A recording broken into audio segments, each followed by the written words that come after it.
সম্মানিত দর্শক, আশা করি আপনারা সবাই ভালো আছেন। আজকে আলোচনা করব কোন পথে প্রফেসর ইউনূসের সংস্কার। দেখুন, 2024-এর 5ই আগস্ট ক্ষমতার পট পরিবর্তনের পরে দেশে একটা ব্যাপক সাংবিধানিক সংস্কার, সামাজিক সংস্কার, বিভিন্ন সংস্কারের একটা দাবি সাধারণ জনগণের মধ্য থেকেই উঠেছিল। যাক, সেই দাবির পরিপ্রেক্ষিতে তখনকার অন্তর্বর্তীকালীন সরকারও সংস্কার সংস্কার বলে সব সময় একটা আওয়াজ তুলেছিল। আওয়াজটা একটা চিল্লাচিল্লির পর্যায়ে গিয়েছিল। সবকিছুতেই আমরা একটা সংস্কার করব, নতুন বন্দোবস্ত করব, এরকম একটা ব্যাপারে এসে দাঁড়িয়েছিল। কিন্তু আসলে কি কতটুকু সংস্কার তারা আসলে করতে চেয়েছে বা করতে পেরেছে, এটা কিন্তু একটা বড় কোশ্চেনেবল বিষয়। দেখুন, সবচেয়ে বড় যে ব্যাপারটা তারা শুরুতেই করেছিল সেটা হলো তারা সংস্কার কমিশনের চেয়ারম্যান বানিয়েছিল এমন একজন লোককে, যে কিনা বাংলাদেশের নাগরিকই নন, যিনি আমেরিকান নাগরিকত্ব অনেক আগেই গ্রহণ করেছেন। এবং আমেরিকান নাগরিকত্ব গ্রহণ করার একটা শর্ত হলো আপনি নিজ দেশের নাগরিকত্ব আগে ত্যাগ করতে হবে। আমেরিকা এভাবে ডুয়াল সিটিজেন অ্যাকসেপ্ট করে না। সুতরাং যে ব্যক্তি বাংলাদেশের নাগরিকই নন এবং বাংলাদেশে বসবাস করেন না, আর দেশের প্রতি কতটা কমিটমেন্ট, কতটা ভালোবাসা বা কতটা দায়িত্ব আছে, এটা একটা বড় সন্দেহের বা বড় কোশ্চেনের বিষয়। তো যাই হোক, ডক্টর আলী রিয়াজকে এটা করা হলো।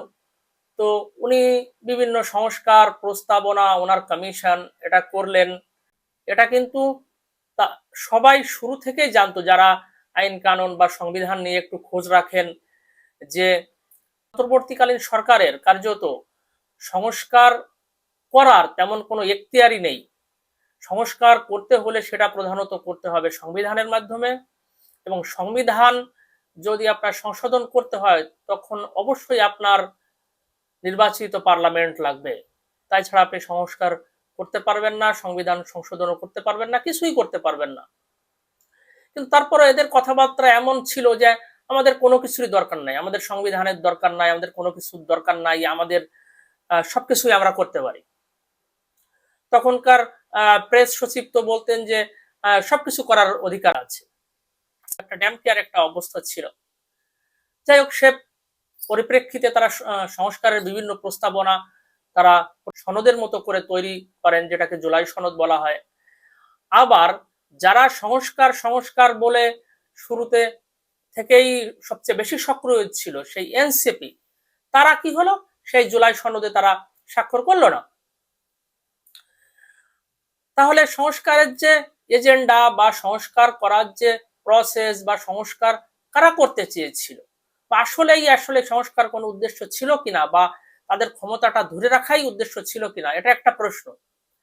বিএনপি তখন একটা বড় দায়িত্বশীলতার পরিচয় দিয়েছে। তারা মাথা ঠান্ডা রেখে বিভিন্ন প্রপাগান্ডা, বিভিন্ন দুরভিসন্ধি বা এগুলো যদি থেকে থাকে, সেগুলো তারা শান্তভাবে এবং শক্তভাবে তারা মোকাবেলা করেছে। বিএনপি যে জুলাই সনদের যে সংস্কার প্রস্তাবনা, তারা বলল যে যেগুলো আমরা আসলে করতে পারবো সেগুলো আমরা এগ্রি করছি, অন্যগুলো নোট অফ ডিসেন্ট আমরা দিচ্ছি। যেগুলো নোট অফ ডিসেন্ট আমরা দিব সেগুলো করতে আমরা বাধ্য নই। যাই হোক, তারপর প্রফেসর ইউনূসের সরকার একটা গণভোটের আয়োজন করে। এই গণভোটের একটা মেন উদ্দেশ্য ছিল, যেটা আমার কাছে মনে হয়েছে, সেটা হলো যাতে পরবর্তী সরকার এই গণভোটের যে রায় এটাকে উপেক্ষা না করতে পারে এবং তারা একটা সংস্কার করতে বাধ্য হয়। হ্যাঁ, ভালো সংস্কার সবসময় অ্যাকসেপ্টেবল, কিন্তু সেটা তো একটা প্রপার প্রসেসের ভিতর হতে হবে। আপনি যদি বলেন যে আমি কোনো সংবিধান মানি না, বা আমার জনগণের নির্বাচিত সরকার দরকার নেই, ম্যান্ডেট দরকার নেই, আমি সবকিছু দিয়েই করব, তো এভাবে আসলে হয় না। এবং অনেক সাংবিধানিক বিশেষজ্ঞ বলছেন যে গণভোটটাই ছিল অবৈধ। সংবিধান অনুযায়ী এইভাবে গণভোটের রাইটস নাই এই মুহূর্তে আসলে। আর ব্যাপারটা হচ্ছে যে আপনি তো সংবিধানের অধীনেই আপনি শপথ নিয়েছেন। বর্তমান রাষ্ট্রপতি যিনি আছেন, শাহাবুদ্দিন চুপ্পু, উনি তো আপনাকে শপথ পড়িয়েছেন। সো আপনি তো সংবিধান অনুযায়ী সেই শপথটা নিয়েছেন, সুতরাং সংবিধান অনুযায়ী কাজ করতে আপনি সাংবিধানিকভাবে বাধ্য। যাই হোক, এই সংস্কারের যে ব্যাপারটা, এখন নির্বাচন হলো, নির্বাচনে বিএনপি নেতৃত্বাধীন জোট জয়লাভ করলো। এখন তারা কি এই সংস্কারটা আসলে বাস্তবায়ন করবে বা কতটুকু কি করবে?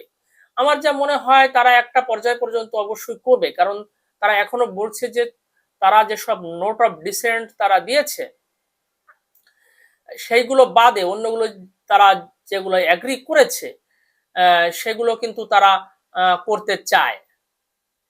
এখন তারা সেই প্রস্তাবনার একটা অংশ হিসেবে তারা বলছে যে এখনই আমরা ডেপুটি স্পিকার পদটা বিরোধী দলকে দিতে চাই, তারা এটা অ্যাকসেপ্ট করুক।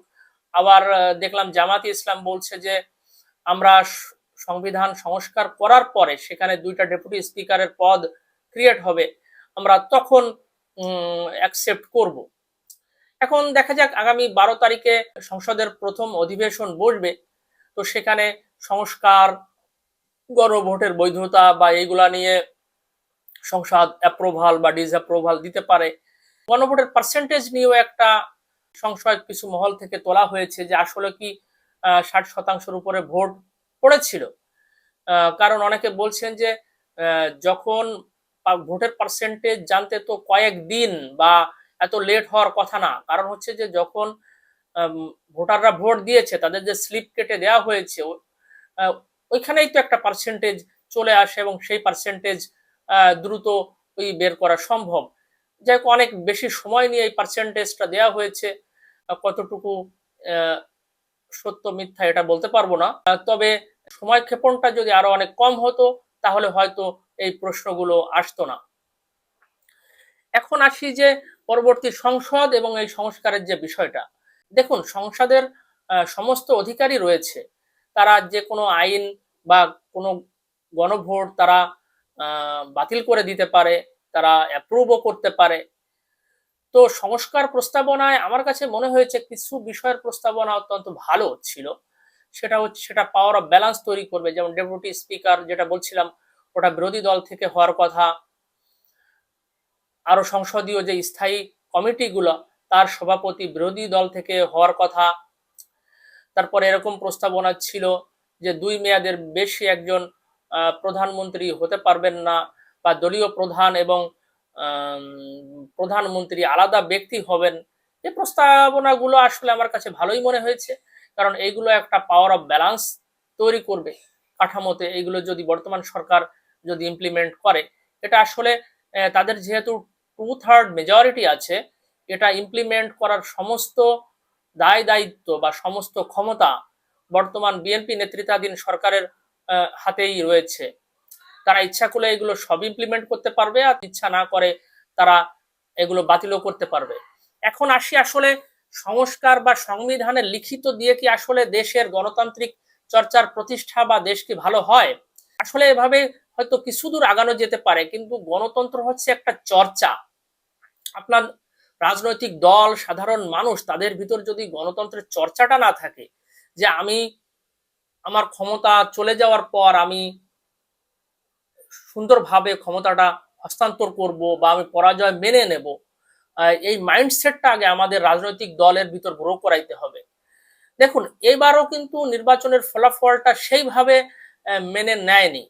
হয়তো তারা শপথ গ্রহণের করার মধ্য দিয়ে বা 12 তারিখে সংসদে যোগ দেবে এটার মাধ্যমে তারা ইনডিরেক্টলি মেনে নিয়েছে, কিন্তু আরো ভালো হতো তারা যদি ডিরেক্টলি মেনে অভিনন্দন জানাতো।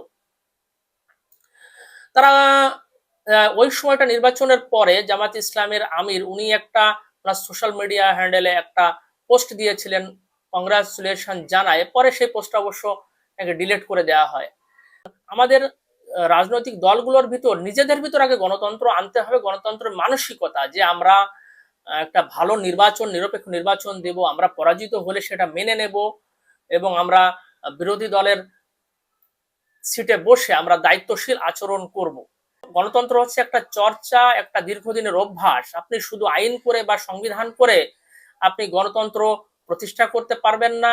এটা আপনার মন মানসিকতা, আপনার চর্চা, আপনার অভ্যাস, এটা থেকে আসতে হবে। আগে রাজনৈতিক দলগুলো নিজেদের দলের ভিতর গণতন্ত্র প্রতিষ্ঠা করা জরুরি, তাহলেই না তারা দেশের গণতন্ত্রকে সম্মান জানাবে এবং দেশে একটা সুন্দর গণতন্ত্র প্রতিষ্ঠিত হবে। আমরা চাই দেশে একটা সুন্দর গণতন্ত্র প্রতিষ্ঠিত হোক, যাতে দেশ ভালো চলে, মানুষের জীবনে নিরাপত্তা প্রতিষ্ঠিত হয়, মানুষের অধিকার প্রতিষ্ঠিত হয় এবং আমরা একটা সুন্দর জীবন আমাদের পরবর্তী প্রজন্মকে দিতে পারি। দর্শক, আজ এ পর্যন্তই। আপনারা ভালো থাকবেন। সবাইকে ধন্যবাদ।